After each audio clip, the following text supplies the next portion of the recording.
Hi, class. Previously, in my lecture, we were talking about ziggurats, the religious temple in the Mesopotamia region. And this is a photograph of the ziggurat of Ur in Iraq. I'm pretty sure it's dedicated to the moon god Nana. And it was built around 2095 BCE, and these really became the most important sacred structures in the Mesopotamia region.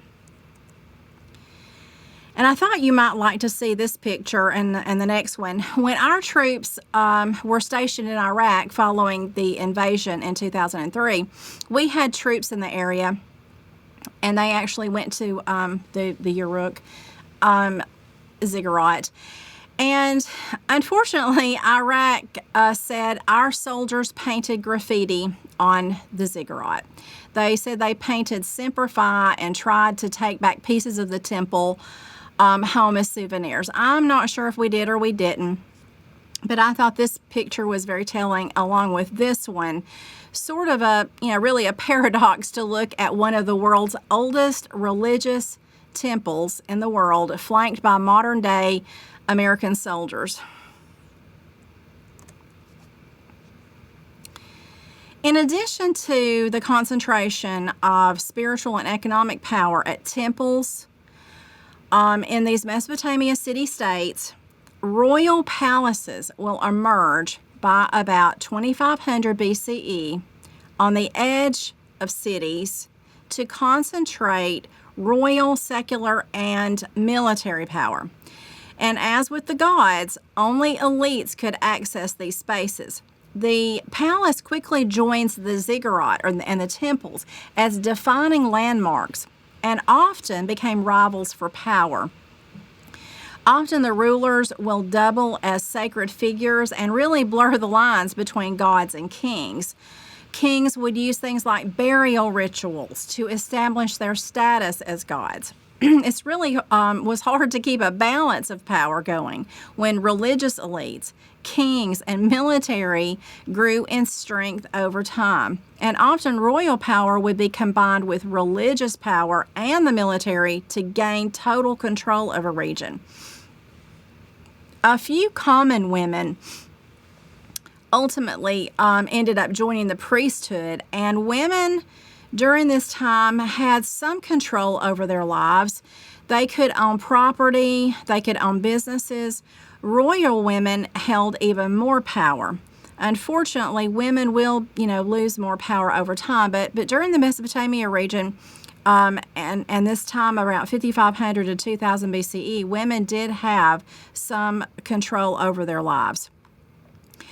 The Royal Cemetery in Ur in southern Iraq has really revealed the extraordinary status and power of these elite individuals.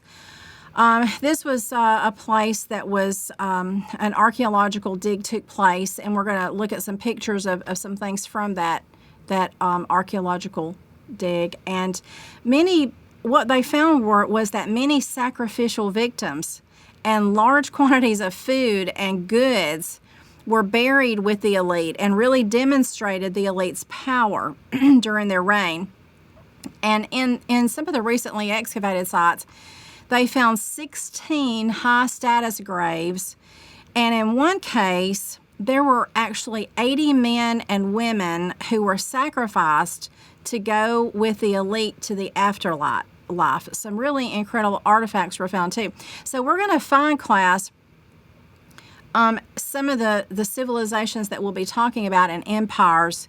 It was a common occurrence for people to have sacrifices to go with them to the afterlife, and sometimes animals, but a lot of times just men and women, because they felt that they would need servants in the afterlife.